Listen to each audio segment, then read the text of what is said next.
Hi, everyone, and welcome to another episode of That Cruise Show. Today, we're going to be talking about cruising during hurricane season. The first time we ever cruised during hurricane season, people said, "What are you guys doing? Why would you do that? What if a hurricane comes? You could end up in the ocean. What are you thinking?" So we're here to tell you a little bit about it and why it's my favorite time of year to cruise. But I also want to welcome back James and Ashley, our co-hosts. And first, as always, we're going to start with a little bit of news, what's going on. And then after that, we'll delve into our discussion on cruising during hurricane season. So any news out there, guys? Yeah, the big one is that MSC Grandiosa set sail from Italy. So it's the first mega ship that has gone out since the pandemic started, which is great news. So far, crossing our fingers, haven't heard any reports of anybody being sick on board. But Cruise Radio just broke a story. I think it was today, might have been yesterday. I think it was today. That the ship apparently denied boarding to a family that was on board. And like we talked about last week, one of the new protocols MSC has in place is that in order to get off the ship in port, you have to book a ship-sponsored shore excursion. So I guess this family did, but they figured they would just branch out on their own once they left on the shore excursion. And when the cruise line found out, when the family tried to get back on board the ship, they said, "Nope, sorry, you didn't follow our protocols, you're staying here." And I applaud them for that because the protocols are in place for a reason. And what these people don't realize is that if they had gotten sick and brought something back on board, they very well could have ended that vacation for the entire ship full of people, which is not fair. So that's the big news. Couple of other things, but James, do you have anything first before I? Well, no, I think that you stole the thunder as it were. Sorry. But I think the thing I don't have 100% confirmation on the number. I don't think anybody actually has 100% confirmation on the number. But so Grandiosa, for those of you who aren't cruise nerds like the three of us, is a max capacity of nearly or over just over 6,000 people. There was talk that they were going to try to sail at 70% capacity, which was unclear if that was 70% of 6,000 or 70% of 4,000.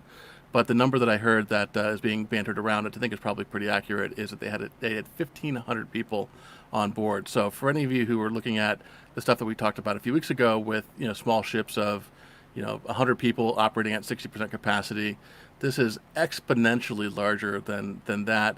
And I think it's interesting. I really hope that they have success. I as frustrating as I'm sure it was for the family that they got denied boarding going back on the ship, I'm glad to see that MSC did the right thing. And I think for those of you who are out there saying, "Well, I'm not going to cruise if I have a mask," that's fine. Stay at home because we as an industry will welcome you back in 2022 or 2023. But in the meantime, it's not a matter of I'm not going to cruise with a mask. It's a matter of, do I want to cruise? Or do I want to wait 2 years? And if you can't wait 2 years, I'm sorry. But for the rest of us who are willing to follow the guidelines and do what's right for ourselves and our fellow passengers, that's what we're going to do. And that honestly applies not just to going on a cruise vacation, which for a lot of us who are in positions of losing contracts and losing jobs right now, that seems like a nice luxury, but the reality is those same rules apply to society as a whole. If you can't wear your mask, you can't be courteous to people on the beach, then there will be no beach. If you can't do that in a bar or restaurant, there will be no bar or restaurant.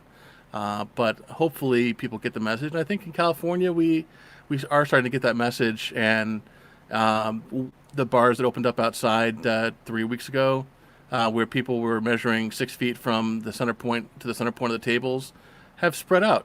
And a couple of restaurants here in San Diego that we've gone to, we've noticed that there's substantially more outdoor seating now than there was ever indoor seating, and they just adapted. So I think the cruise industry is going to have the same kind of thing, and I'm really excited to see the innovations that not just MSC is doing already, and I'm sure AIDA is doing the same thing, but I'm sure that the CLIA cohort here in the U.S. is doing similar things that they haven't even talked about yet. So Yeah. let's look at the positive. Right. There were a couple other sort of COVID, I guess tangentially COVID related headlines too. Diamond Princess, which was the ship that had, I think it was almost 1,000 cases, that was quarantined in Japan for 2 weeks back when this all started. They were supposed to do a full season of sailings in and around Asia, and Princess announced, I think it was 2 weeks ago, that they were going to be pulling the ship out of the region and that they would announce at a later date where the ship was going to be going. They just sent out a release yesterday saying that it's going to be in South America and Antarctica, which is super interesting. I don't have details yet, but I'm very curious to know how they're going to manage that without having an ice strengthened hull, which a lot of those Antarctica ships do. I think that from what I looked at it, and again, at this point, we're all looking at the same data and kind of reading the tea leaves between what they're not saying. But I feel like what they're planning to do there is simply to do a flyby, where there won't be any landings, there won't be any close approaches, which honestly seems like a huge waste of money. Why would you spend a couple $1,000s to fly down to Ushuaia or even Argentina, Buenos Aires, I guess would be, and then not actually set foot on Antarctica? I think that just seems really silly. But I think the interesting thing in there is simply they didn't just if they had that plan for a year or two, they would have already done that. I think they're trying to save face, and especially for a cruise ship that was designed to market towards the Asian market. Saving face is very, very important culturally. But that being said, I think if we can have a cool ship down in South America, where it commands probably a premium compared to what it would be sailing in Asia, then great job, Princess Cruise Lines, for offering some innovative itineraries. From my side, I'm more in the fact that they also, I think they actually canceled a couple Cia Cortez cruises in that same update, which was disappointing to me, but I'm sure Princess will be back because Princess You're obsessed with the Sea of Cortez. I love it. Well, that's what I mean. I love cruising anywhere in the world, but specifically for Cruise West Coast, we like to focus on the cruises that are closer to home and cruises that are exploring other areas of the world that aren't quite as common. I mean, everybody does the Miami to Bahamas run, but when you look at stuff that's exotic but still able to be, I mean, let's face it, if you could go out and basically drive to the cruise port in LA or in San Pedro or San Diego, and you go down to Cabo and Cia Cortez and that kind of stuff without having to do an airplane. You have a drive market of 50 million people between Phoenix and Tucson and San Diego and Los Angeles and Orange County. So I think that's a important market that I'm sure they'll be back, but certainly those ships are everything's in a toss up right now. Yeah. Two other quick things that are maybe not necessarily such good news. The U.S. Virgin Islands, starting today, is going to be banning travelers from coming to the islands for at least a month, which is a shame. And I think, we had talked about the whole bubble cruising thing and doing like U.S. only ports if the U.S. government would be willing to kind of waive the PVSA requirements temporarily, which would allow U.S. based cruise line, like, ones at home port in the U.S. to sail to the USVI to Puerto Rico and then back to the U.S. mainland without calling on foreign ports, just to kind of keep it closer to home. So, I mean, not that sailings were going to be resuming within the next month anyway, so maybe it won't even affect that, but just something to keep in mind. And also Meyer Turku, which is a Finland-based shipyard that builds a lot of major ships, just laid off 150 people, which could possibly affect the building of some new ships that are on order, like Mardi Gras, which I believe it was due next year. And I think was it due this year or next year? I'm not sure. And it was pushed back. Yes. Sorry, James, you're muted. I can't keep track of all the changing dates anymore, but I know it was pushed back. So there's that. But on a brighter note, I did read something, and just a quick shout out here to Buck Banks over at Newman PR. He puts together, it's a new, you can subscribe to it for a small fee, but it's a new like news roundup of cruise news if you're interested in like getting all the quick hit headlines for the industry every day. And he rounds up, articles from really good sources like cruisecritic.com and Cruise Radio. And I read this morning in his roundup that bookings for 2021 on average are up 170%, which is insane. And they did say a lot of them are people who were booked to cruise this year and the cruises got canceled. So they're just using their future cruise credits, but it's still really promising and shows that people have a lot of confidence in the industry. I totally agree. First of all, I love Buck too. He's awesome. Just had to throw that in. Buck, if you're watching, hi. Yay, Buck. Thank you for buying us free drinks on Sunshine. But going past that, I was going to say, everybody wants to travel. I see so many Instagram pictures and Facebook photos of friends right now that are exploring the United States. And as a travel advisor, I see a lot of other travel advisors that are booking people to the islands in the Caribbean and Mexico, which doesn't surprise me that the Virgin Islands is shutting down people, because I think the other islands are going to too, because people are flocking there right now because they want somewhere to go. And, every time I see a new booking that somebody's put in, I'm like, what's going to happen?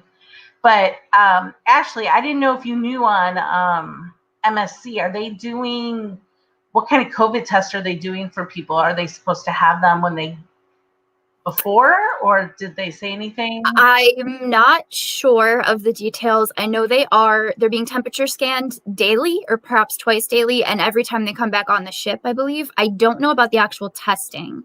I think I read that they are doing it, but I don't know if it's just like before they initially board the ship, or I'm not sure about that detail. One of the interesting things I think is going to, not to jinx anybody, but I think the reality is, I think looking at college going back to school and stuff, you're simply going to have more cases, and it's simply going to spread. But I wonder what the blowback will be, because statistically, you're going to have probably 100 people on that group of 1,500 people that are contagious, that are asymptomatic. So I wonder if you have an incubation period of 7 to 10 days, how many people are going to get sick after they get back from the cruise, and will the cruise ship become liable for those cases, or will it just kind of be integrated into the community as a whole? Right. And there's no way to really know if they were sick before they boarded, depending on how long the cruise is or whatever. No way to know if they were sick before they boarded, if they picked it up in port. And like we were talking about earlier, yeah, the cruise lines are taking precautions, but you could take all the precautions in the world and still get sick, which is why it's important to take the precautions, because you're at an even greater risk if you don't. Well, clearly I'm in favor of taking the precaution and doing what they can. Right. I just think from an academic perspective, it's kind of interesting. But I tell you what, as much as I love talking about it, it's unavoidable to talk about COVID. Let's talk about something even worse, and that's hurricanes. I thought you were going to say let's talk about something more happy, lighthearted. Well, no, I think the one of the things that it's certainly a fear. And I know Heather's customers when they book, and honestly, our first cruises during that hurricane season too were like, oh my God, are we gonna get sunk? And is the storm gonna hit us? Is it gonna be wavy? And there's a lot of myths and preconceptions, but I think I think that's probably a more happy topic, because ultimately you're getting cruises that are probably 20% cheaper, and while I can never say never, certainly the goal of the cruise lines is to keep everybody safe, and so you're not going to get in a storm with 60-foot waves and 200-mile-an-hour winds where you got to worry about the ship sinking. Although, I mean, there are certainly storms. Well, that is because they're following every weather module out there that you could possibly see. If you go to, I don't know, what is it, the National Hurricane Service? Yep. National Hurricane Center. They're watching every module, any possible direction it could go. They're watching, and they're being directed. Sorry about the noise outside. They are being directed in which way to go. So you may hear there's a hurricane coming, but you look at your window and you just see sunny skies and calm seas, and you're like, what are you talking about? Yeah. That's a big thing. So, I mean, you're not going to get those seas, the rough seas, unless you're really close and not, I don't even say that because the rain can come in ahead of time, but hopefully they get you out of wherever you're at in time. Have you Yeah. sailed during hurricane season, Ashley? I have 4 or 5 times, and thankfully we got lucky and never had any diversions or itinerary changes. But just to sort of back up for anyone who might be watching and is new to this whole concept of hurricane cruising, hurricane season runs from June 1 to November 30 every year. So it's a pretty large chunk of time. Usually June and July are fairly quiet on average. Things start to pick up generally in August. And depending on which region you're talking about, it can run shorter or longer. For the I believe the Western Caribbean is slightly longer. But when we say it, this is the Atlantic hurricane season. It's not the entire Atlantic. It's just the Atlantic basin. So it's parts of the Atlantic, the Caribbean Sea, and the Gulf of Mexico. So it mainly affects like the Bahamas, parts of the Caribbean. If you're looking for places to go that are less likely to experience that type of storm stuff, you can check out like the ABC Islands, Aruba, Bonaire and Curacao. Venezuela, I think, is generally pretty safe in terms of, where it's located. And there are ways to do it safely. So just keep in mind, like James said, you'll get a discount generally if you cruise in that area, but you should be flexible and don't be freaked out if your itinerary changes, because it happens.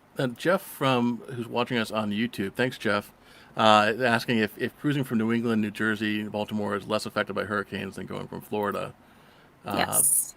Generally, yes. I would say yes, but with an asterisk. Yes. Because, where they're statistically they're far less hurricanes in that versus the hurricanes you're going to have in the Caribbean. However, I feel like whenever there is an incident with a ship in that corridor, it's much more difficult to avoid the hurricane than it would be if you were in the Caribbean, because the Caribbean you can move around pretty easily to go farther south or farther east or west. But I feel like in that corridor, who was it? It was a celebrity ship, a Royal Caribbean ship, a couple of years ago that got stuck in a. Actually, I think it was not a hurricane. I think it was a nor'easter or something like that. But there's definitely incidences there. But I think statistically, yeah, you're far better off being on that. But I would rather be in the Caribbean because there's better places to go and more shore places that you could adapt to. But I do want to throw up the fact that Heather mentioned the modules and that kind of stuff. Royal Caribbean, I'm sure the other cruise lines have a meteorologist as well. But while we haven't really been thinking about hurricanes so much here, and certainly the hurricane season isn't affecting cruise ships aside from, unfortunately, the ships that are still there that are having a ghost cruise. James Van Fleet from Royal Caribbean does an amazing job of keeping updates going and letting people know, to the point where I kind of feel like it's now an internal marketing gig where the nerds like you and I and Heather and my God, my father is even more of a nerd with weather than I am. Follow this guy, and even though we're not cruising, even though I have no intention of cruising in that area right now, there he is with great updates and doing a really, really good job at keeping the people informed. So yeah, he's great. And he explains things in ways that the average person can understand, which I like, because although I love science, I'm not a meteorologist. So for me to understand that stuff, you got to break it down really simple. Yeah. And I'm sure he's on Facebook too. I just follow him on Twitter. Yeah. Going back to talking about whether or not sort of the northeast coast of the U.S., like Baltimore and like Canada, New England, is safer. It's funny that question came up, because actually sometimes when you're sailing to the Caribbean and a storm pops up, you might end up going on a Bahamas cruise instead, or a Canada, New England cruise instead, because the cruise line will change your itinerary completely if necessary to account for that storm and being able to avoid it. Just some things to keep in mind in that area. A lot of people will say, oh, I'm so bummed that they canceled whichever port because I booked that itinerary specifically because I wanted to go there. If you are booking a cruise itinerary for one port specifically, please do not do it during hurricane season because anything goes. The cruise contract that you sign anytime you book a sailing and get on board that ship says that the cruise line can change the itinerary for any reason, and they don't owe you a darn thing if they do it. Another thing to keep in mind, I've heard of people planning weddings, cruise ship weddings, and they have some big special ceremony planned in a port on a particular day during hurricane season, and then the ship skips that port. And it also goes for third-party shore excursions. If you are cruising to a port and you don't want to book a shore excursion through the cruise line, by all means, go ahead and book it through a third party, but just make sure that they have a good refund policy if you're cruising during hurricane season. I would extend that by saying that not just during hurricane season, but that's good advice anytime. I mean, at this point, having sailed probably more than the typical American, we've seen currents prohibit us from docking in Grand Cayman. My parents have seen strikes and political strife prevent them from docking in South America and in Portugal. So the cruise lines always say that you are not guaranteed to go on a stop. However, clearly during hurricane season, it's a bit more bizarre because it's not just a matter of, well, we can't dock in Grand Cayman, so here's a fun day at sea. But it could be hey, we're not even going to Grand Cayman in the first place. Welcome to Harvest Caye or whatever it is. Yeah, sometimes they'll cancel a port completely. Sometimes they'll swap the order, which is always fun because you never know what you're going to get. And to your point, James, I've been on sailings that have missed ports simply because the seas were rough. There was no storm. It was just rough seas. And it took us longer than expected to get to the port. So we just skipped it and went on to the next one. I've also been on sailings where there's been engine trouble and it was fine. They were able to fix it, but it slowed down the ship and caused us to get back to port a day late. So really anything can happen with an itinerary, but hurricane season, it's, you should plan for that. You should almost expect it because that way, if it doesn't happen, you'll be pleasantly surprised. And if it does, you'll be prepared. And that's something that the travel agent or travel advisor can also help you with. Because I know Heather and I were looking at some stuff that Royal Caribbean did a few years ago during the hurricane, where people who booked with the cruise line and did the right stuff, they took care of them. But people who didn't were left behind. But even just on a basic, that's kind of a disaster point at that point when you miss the cruise ship.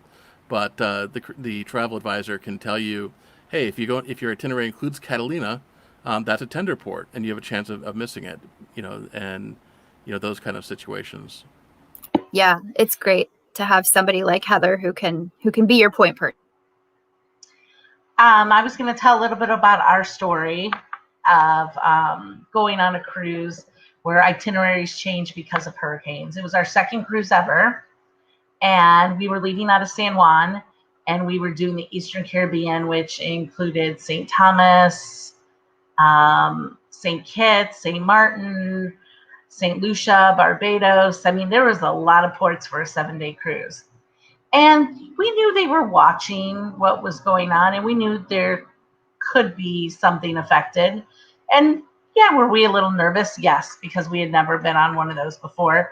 But we had an incredible deal. It was $700 for a balcony cabin per person for that. So that was a great deal. But I will tell you, if you're going to cruise, especially in late August, September, and early October, you have to have patience. If you're somebody who does not have patience, just forget it.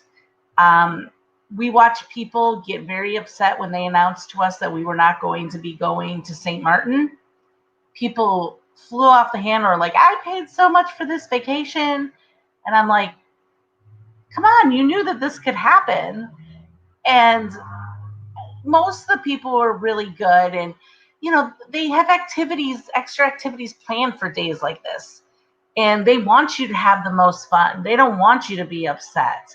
And they even open up the phone lines so that if we wanted to call home to tell people that we're okay, we could do that. Which, if you know anything about cruise phone lines, it's expensive per minute. So our experience, we met a lot of people on that cruise that still cruise usually end of August, beginning of September. And this year, nobody's doing that. But you need to have patience, number one, if you decide to do cruise during this time. Need to have patience, need to be able to relax and enjoy. That's the main thing. If you're an uptight person, do not cruise during this time. Not only because you'll be upset, but honestly, other people don't want to see you acting that way either. They want to enjoy their vacation. Tell it like it is, Heather. Exactly. Also a good idea to buy travel insurance. And that's a good idea for any cruise, but especially during hurricane season. That's what I was going to say as well, is travel insurance. People say, I'm going on a cruise. It's a cheap cruise. I don't need travel insurance. No, you don't know what's going to happen. I mean, first of all, we were supposed to go on a cruise 3 years ago during hurricane season, and it was canceled. And American Airlines took their long time before they would cancel the flight. I don't even know if the flight was really canceled. So I think we had. Yeah, the flight was canceled, but it was canceled like 48 hours before before it was supposed to take off. Didn't we use the insurance? I think we may have used the insurance, yeah. But either way, the insurance also is a great in that situation that I was citing with San Juan and Royal Caribbean. I believe what happened in that circumstance is that they actually had people who booked the insurance through Royal Caribbean were flown to the next port, basically to meet the ship. But if you didn't have insurance in your SOL, if you had your own insurance separately, then you filed a rebate or whatever with your insurance company. But either way, definitely investigate the insurance policies and make sure you check not only, yay, I've got insurance, but what does that insurance cover? And again, these are things that are important, not just now, but during all times. Anyhow, hey Kevin, thanks for tuning in. See, that's the thing. Oh, go ahead, Ashley. Sorry, I was just going to say that's why what James just mentioned. That's why I always recommend that people travel with a passport. If you're doing a closed loop cruise, you don't necessarily need one. You can use your driver's license and a birth certificate. But if you end up having to fly from a particular port back to the U.S. without a passport, you're in trouble. So just keep that in mind. I was going to say you're exactly right. But going back to travel insurance, I usually do not recommend getting travel insurance from the cruise company because it protects the cruise line more than it protects you. But as James was saying, in that one case, they flew people to the next port, which is great. But honestly, I still would advise someone to go through an outside agency, and if somebody wants to cruise now and you want to contact me, I can guide you through, who I like to use, and the costs range. I mean, the cost is different depending on how long of a cruise you're going on, where you're going, the cost of everything. So I can't really give you a quote, but you're looking anywhere from maybe $100 to, depending on where you're going, to an elite cruise where it's a couple more hundred or something. I mean, it all depends, but definitely cruise insurance is something you should think about. And you might say I'm wasting money. You're not. And if it's worth it. Well, worth it for the peace of mind. Exactly. And for instance, one of my clients had cruise insurance for their cruise in Alaska this year. And I held off they booked their flight separately from me. So I held off on going to their cruise insurance till we can make sure that they would get their money back from the airline. If we couldn't get their money back from the airline, then we use the cruise insurance to at least get the money back from the airline. But what the cruise insurance has let us do this year, and I don't know how it would work on another year, which I would have to look at, but they're allowing you to transfer it if you don't use it and things were canceled to your next voyage. So my client didn't have to spend anything extra and just got it moved to next year, so they're already protected. That's great. That's really great. What are your thoughts, Heather, on flying in, if you're flying to port, on flying in a day or two early? Is that something you would advise? Yes, you definitely cannot. That's the other thing. I know people that have flown in the day of and they're all super worried, why put that stress on you? You're starting your vacation in a bad note when you're stressed out whether or not you're going to make the ship in the same day. And if you're going to, East Coast, going to Miami from the West Coast, yeah, you better leave the morning before just to make sure you get there, get a good night's rest, wake up the next morning, feel refreshed, get on the ship. Same thing, always a day or two before. If you live, let's say you live where James's parents do in Charleston and you're driving to Port Canaveral. Okay, well, if you want to wake up early in the morning and drive there, okay, just make sure there's no traffic on the road because that could screw you up as well. So, you want to start a vacation great, don't you? Everybody does. And take that stress off, because I know flying in general, I get worked up. Just the thought of getting on a plane makes me start to shake, and yeah. So definitely.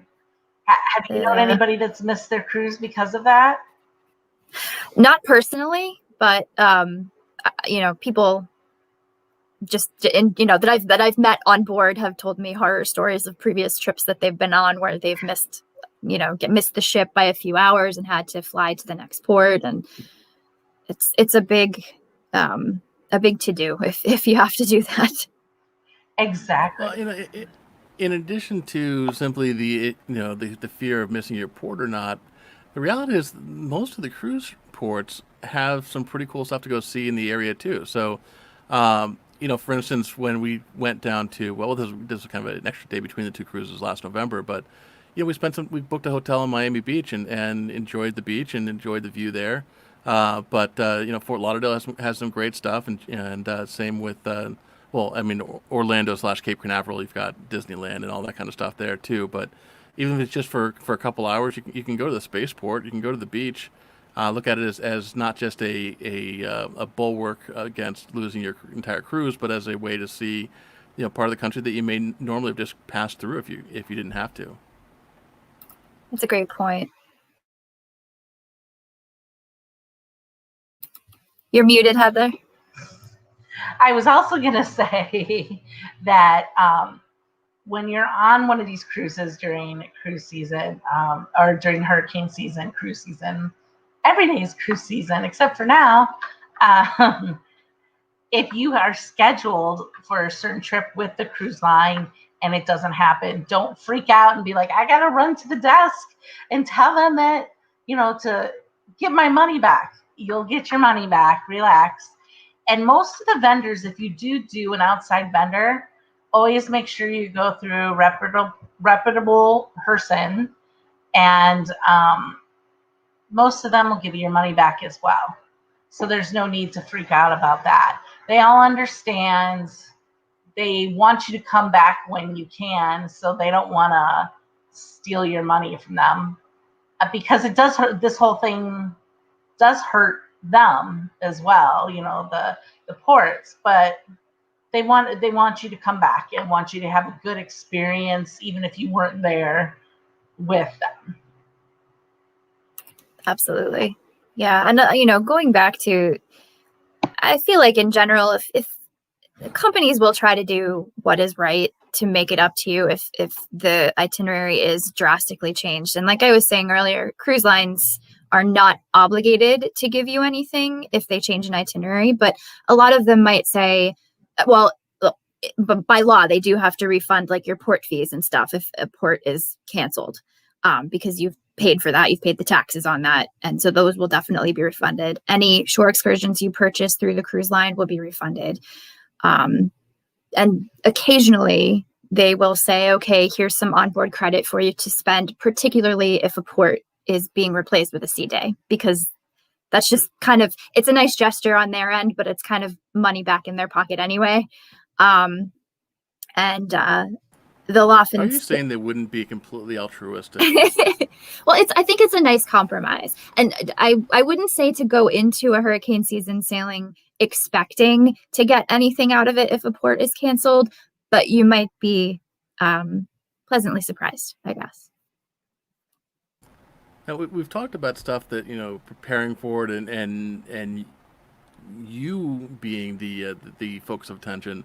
But one of the things also that we noticed on that cruise a few years ago was the fact that even though we knew we were safe, I mean, we instead of going to St. Martin and going up at the north side of Puerto Rico to go home, we booked it going on the south side, and we were far, far away from the hurricane, as is typical. But we still, when we were able to call our parents and that kind of stuff and let them know that, hey, we're okay, don't worry. They all thought, oh my God, my daughter-in-law and my son are in a hurricane. They're going to be dangerous. It's going to be dangerous. So make sure you contact those people too. And it's far easier now when virtually everybody has internet access of some sort on the ship. But let your family and friends know what the situation is too, so that they can, number one, avoid hammering the cruise lines on Twitter and Facebook saying what's happening to Fantasy of the, or not Fantasy of the Seas. What the hell did No, let's use Fantasy of the Seas since it doesn't exist. It's a good example. Perfect. We're not calling anyone out. And sadly, Carnival Fantasy doesn't exist anymore either. But anyhow, yeah. So make sure you let your friends and family know too. Just simply post a Facebook update saying like, hey, we're cool. We're here's what's going on, because that'll make their experience better. And you never know. I mean, a bad experience from one person you're 3 degrees disconnected from could be the difference between cruising or not cruising for them in the future. That's very true. And something people I think maybe don't know is that you're often safer at sea on a ship than you are docked on a ship. Yeah. So totally. If there's a storm, it's likely, like, a lot of people say, well, why didn't they just take us back to port and have us disembark? Wouldn't that have been safer? And in a lot of cases, no, because if a ship is docked in port and there's rough seas and stuff, they can smash into the dock. It's just not as safe as being kind of more buoyant, I guess, and able to move around. And a lot of ships too can sail at faster speeds than a lot of the storms. So they can actually outrun a storm in most cases if they have to, but they usually try to be a little more proactive and sail around it to begin with. I will say it was our first cruise.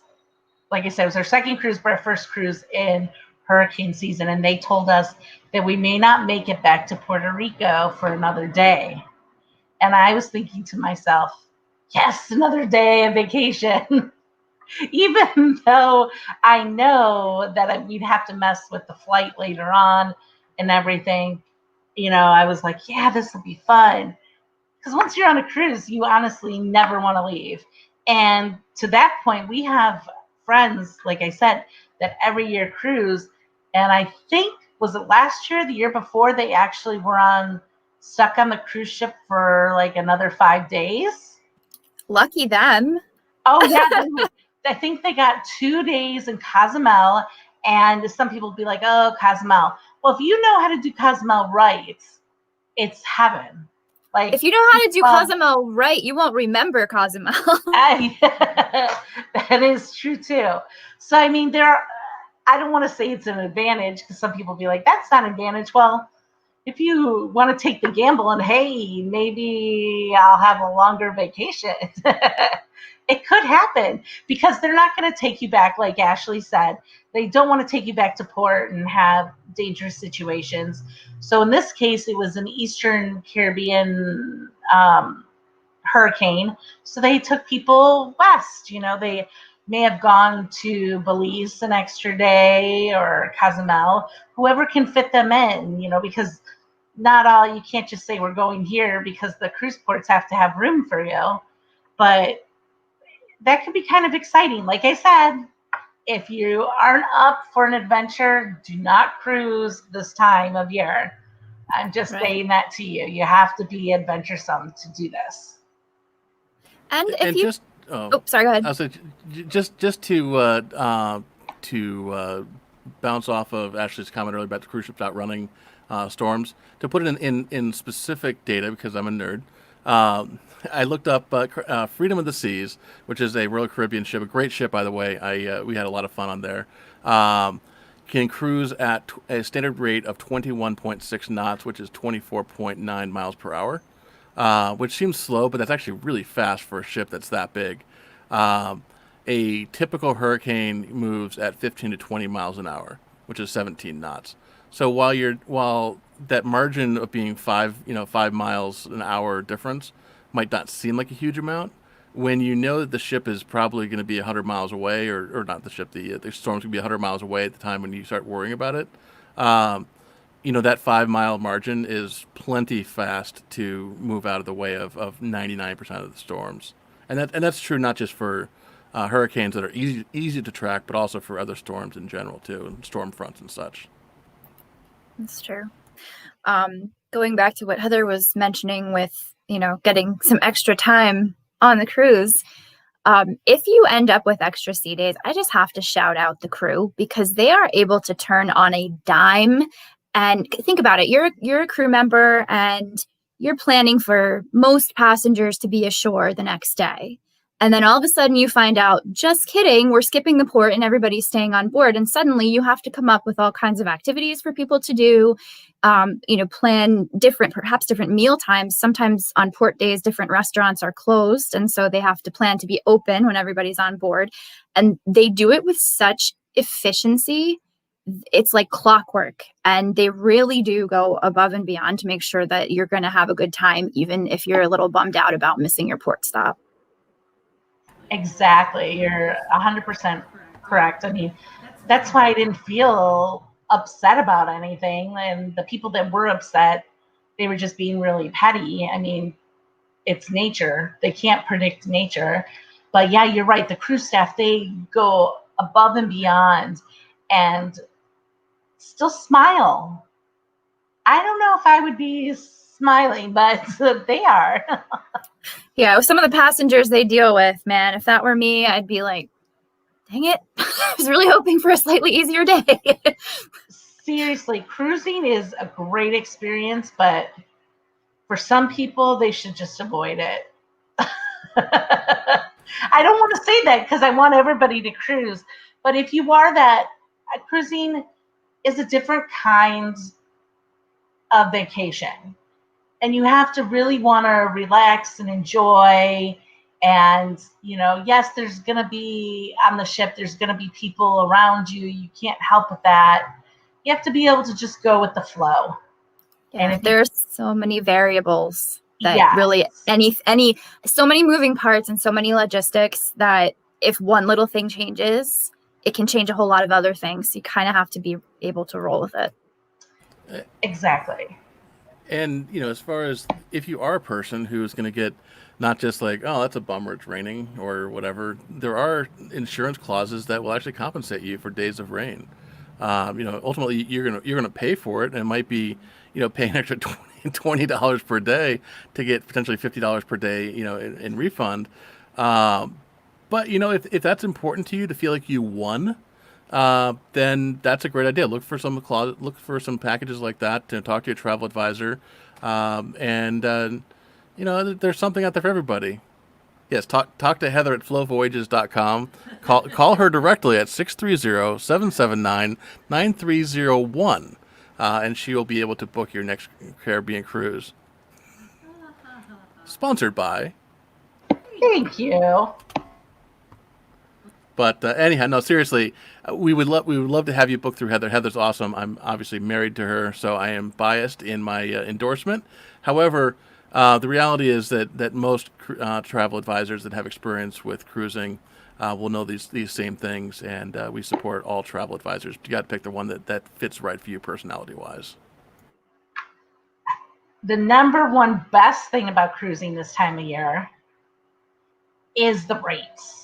The rates are, I should not say is the rates, are the rates. The rates are amazing. Like I said, for a balcony cabin, 7 days, Eastern Caribbean, we did $700 for a balcony for the entire time per person. That is amazing. It's great. Yes.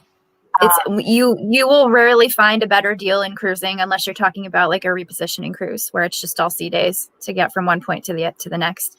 Not related to hurricane season, but just what I'm saying is you're right. Hurricane season is a great time to go if you can be flexible. If you can be flexible, if you want to try something out and you don't have a lot of money, it's a good time. I mean, that's a balcony cabin. If you don't mind being in an interior, that may have cost $300 for the whole time per person. I don't know. I don't remember, but I'm just saying you can find deals like that are incredible. And that includes everything. Think about that. That's including all your food, maybe not specialty restaurants and not your alcoholic drinks or soda, but it includes everything, your entertainment,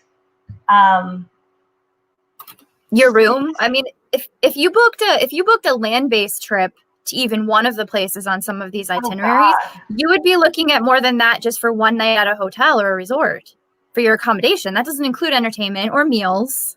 Exactly.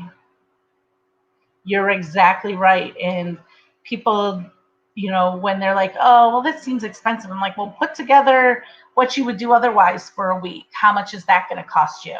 Think about your meals. You're probably going to spend, if you want to try to conserve, $20 on a meal someplace because prices are high, so I don't know.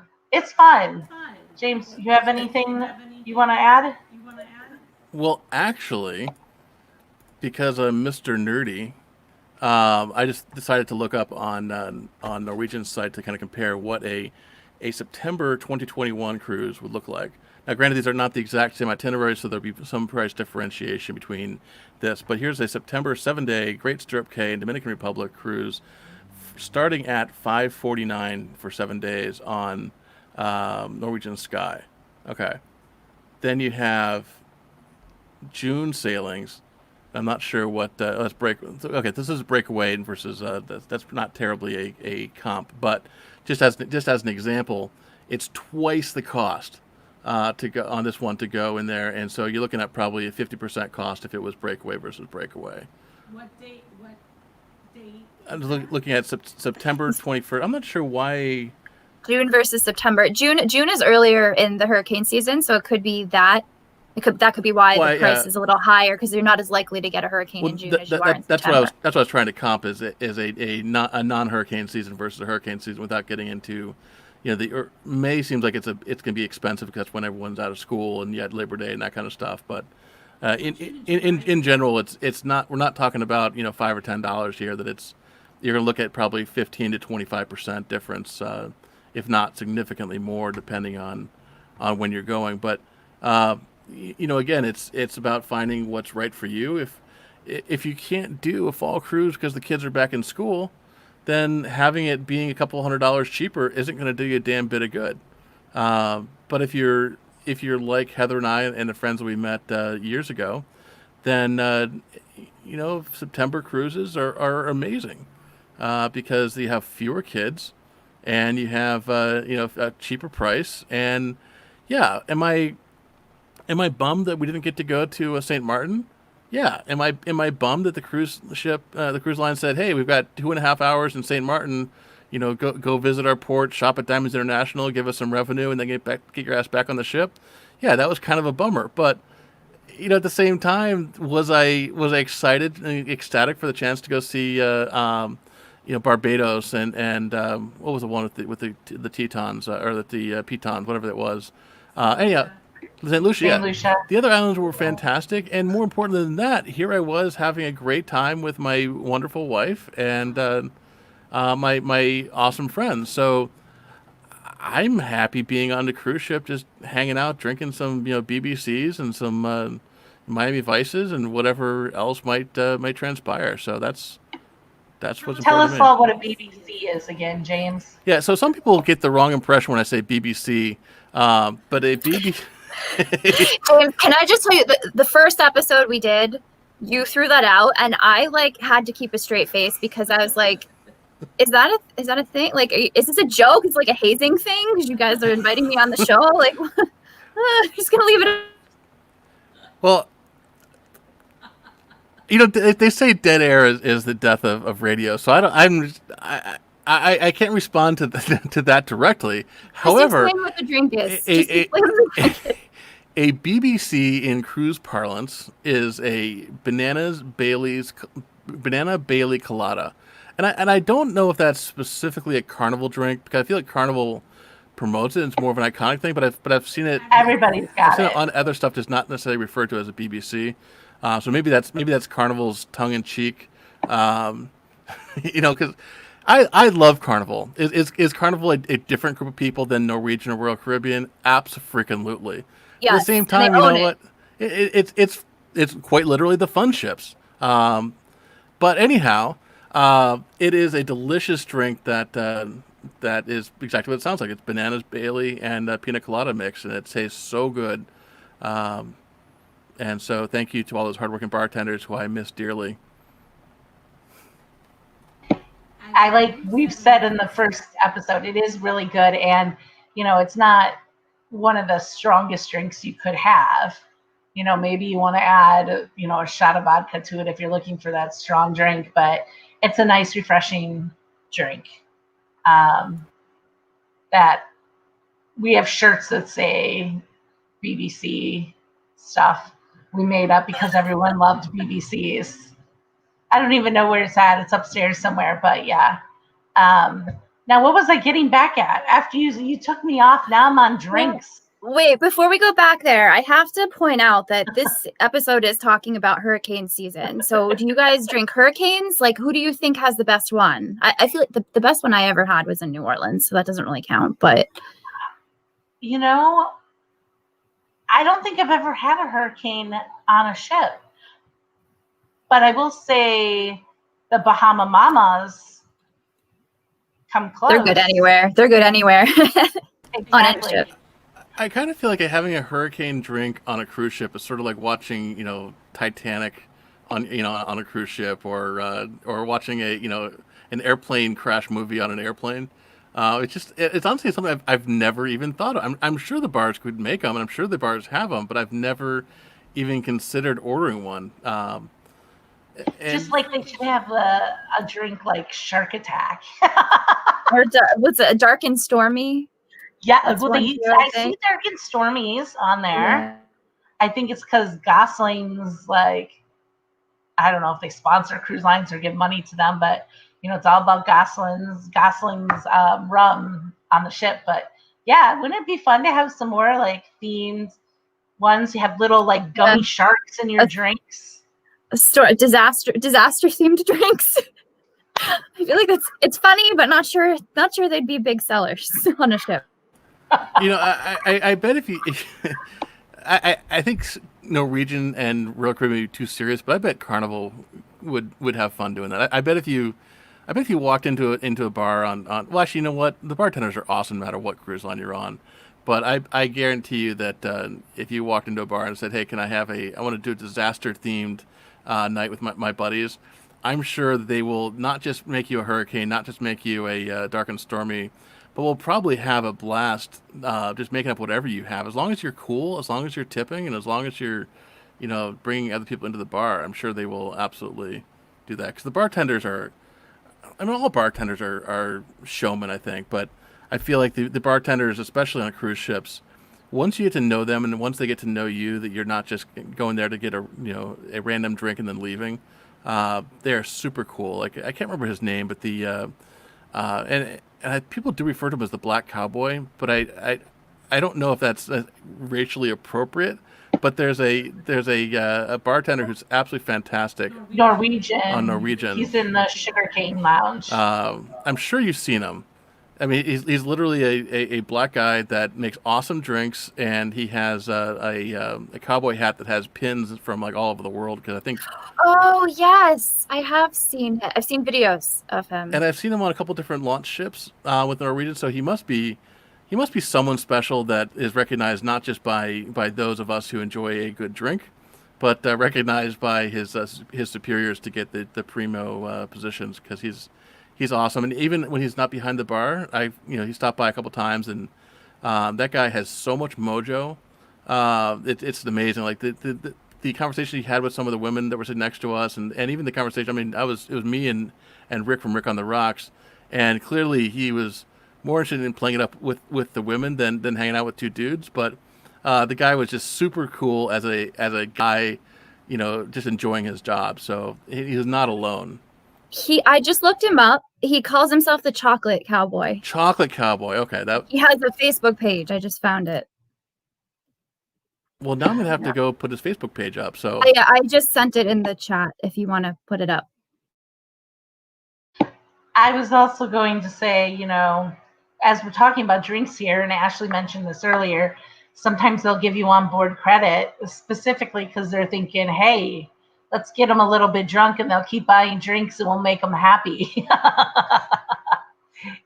And like I said, those happy hour, they might have a special happy hour edition on the ship because of it too. So one other thing James touched on, and I will say is my second favorite thing about, oh, there he is. Look at all those pins. My second favorite thing about cruising during this time, during hurricane season, is that there's not a lot of families because, well, specifically if you go around Labor Day weekend, because all the kids are going back to school. So it's pure heaven. And I love kids. We don't have kids. I love kids, but I don't like how parents are annoying. And I say that because every kid can be disciplined correctly and be a good kid. It's because it's the parents' fault if they don't discipline their kid right. So it's nice not to have all those, I want to say disruptions or every single elevator button in the elevator pushed when you get in, or seeing some 10-year-olds sitting in the elevator. I mean, 10-year-olds should not be roaming around the cruise ship by themselves. Yeah. I've had cruises where I've been in my cabin trying to do work, and there were literally children, like I'd say tweens, like maybe around age 10 or so, running up and down the hallway, just running up and down, up and down, up and down, screaming. And I actually at one point had to open my door and just go, hey, and they stopped. And I was like, I'm trying to get some work done. Could you please take it outside? And they were like, oh, sorry. And they had no problem doing it, but I had to be that person, which sucked. Like, I feel like in my mind, I'm still close to their age. So like, but now they're looking at me like the grumpy old lady in cabin 10 or whatever. You're exactly right, though. The other thing is, if you have kids, I know, you might let them run free in your house. It's your house. But a cruise ship can be a very dangerous place for kids. You need to make sure that you know where they're at, that they're not doing anything bad. I mean, yes, it's your vacation. If you're going to be out to dinner, tell them to stay in their room or have them go to kids club and say, tell them you cannot sign out. Or Set a curfew and have a way, bring a whiteboard, stick it on your cabin door. So if they need to get in touch with you and you're out of the cabin, they can leave you a message and tell you where they're going to be. Some ships have these apps you can download where there's free messaging if you have your phone on the Wi-Fi or whatever. Some of them don't even require Wi-Fi, I don't think. I don't know how they work exactly. But if you're a parent, I mean, even if you're not a parent, keep in mind that a cruise ship is like a small floating city. If you would not go to New York City and let your 10-year-old run around by himself unsupervised, don't do it on a ship. It's the same thing. You can run into the same sorts of stranger danger on a ship as you can anywhere else. And I think those apps that you mentioned, the ones that I'm aware of, like I think the Norwegian app, for instance, will operate locally without having an internet connection, but you're still connected to Wi-Fi. You just don't need to buy a package. That's what it is. And I believe that what's Ocean Medallion? Is that what they have on Princess That's or whatever Princess their app is? Instead of a key card, you can get a key card if you want to, but it's like a little disc that you can wear as a bracelet or a necklace or carry in your pocket, and it'll open your cabin door. And but I mean, as far as the app that they have on the phone too, Oh, yeah. Because Sorry. that app you can actually order. You can be like, hey, I want a pizza, or I want my BBC, or I want my Hurricane, Yeah. and they'll actually find you where you are on the ship, which is kind of cool, at least in I, theory. Yeah, so it does. That's a good point, though. Talking about like children, it does allow them to be tracked if they have the bracelet on. I'm pretty sure that they can use it to sit. Like if someone gets lost, and I don't know if I should mention this, but like one of the questions that I had when the medallion announcement came out was, well, if you're able to track somebody on the ship, can you track somebody who maybe goes off the ship? If you know what I'm getting at. And the answer was a loose sort of. Like they didn't really want to talk about it, of course, but I mean, in my mind, you hear about people going overboard, and let me be clear, you cannot accidentally fall off a cruise ship. You need to be climbing somewhere you are not supposed to be in order to fall overboard, or you need to be, I hate to say it, but a lot of people go on the ship with the intention of committing suicide. I don't know why. It's a terrible thing. But a lot of these news reports you hear about people just falling overboard. No, that you don't just trip and fall and end up in the water. But they have these very expensive searches that ensue when somebody goes missing. And to me, if you can track where they're at using this medallion, why not? I know we're getting kind of off topic here and we're almost out of time, but for tracking kids, yeah, great. Well, my understanding with the tracking thing, I don't know that it would work in the water, because it's my understanding is that it operates based on connecting to a sensor somewhere else. That basically, if you're in range of 3 sensors, they can tell you exactly where you are. And so if you've fallen off the cruise ship and you're now 100 yards behind the boat, there would be no way for them to track that, at least based on how I understand it. However, okay, that makes sense. In the cruise ports, and I think this is especially true for the ones that are maintained like Labadee, they wouldn't be at Labadee and Princess, but I guess Great Princess Stirrup Cay, Keys. Princess Cay, they potentially would have the sensors there. And so if you have 3 sensors that are able to pinpoint out to where you are, that would operate there, which I think is a great way to make sure people are back on the ship. And if there's not, instead of sitting there going, would Ashley K please report to the main the main office, that they can do that? Because I was on Heather, what was it? Was it on Norwegian Sky, where for some reason my key card didn't register me coming back on the ship, and so we were in the middle of something, and it's never a good thing when they say, would passenger James Hills please report to the whatever desk, James Hills, please report, and they're like, oh. It's like immediate flashbacks to school when the principal was like, yeah. Ashley Kashulik, please report to the... I don't know that I ever got called to the principal's office because I was a shameless ass kisser, but Me too. I never did anything bad. Heather was a hoodlum, but we'll save that for a different episode. But seriously, I think those kind of technologies are good, but those also have nothing to do with hurricane season. But we should absolutely do a technology show, because I definitely think there's some pretty cool stuff that Princess has innovated, and I'm sure when we dive into it, there's other stuff that the Lens have done, especially on the environmental side of things. I mean, the stuff that Carnival gets shit on, and they've done really bad stuff with flaunting the laws and flaunting the rules, but they're also the biggest ones out there. But they've also been the ones that are really pushing environmental technology at this point. Yeah. So all in all, I mean, hey, you've heard us talk about it today. We're all about cruising during hurricane season here. I mean, it's great. It can be very relaxing. You might get an extended trip. Just make sure that you're ready for any possible outcome. Being that it could be extended, a port could be canceled. You're just going to go and relax. Take it easy, right? Book a spa appointment, stay zen. Oh, yeah. Oh, my gosh. On some of these ships now, you could book, the day pass for the spa for, get it for the weekly. And if you had an extra sea day, spend your whole day in the thalassotherapy pool or in one of the snow rooms, or the heated beds. That's where I would be. You're right. Exactly. But I guess we're done for today. If you have any more questions, please contact us. You can contact me at Float Voyages, or you can, I don't know, Jay, if you want to ask any more questions, if you're watching this video later, ask it and we'll try to respond.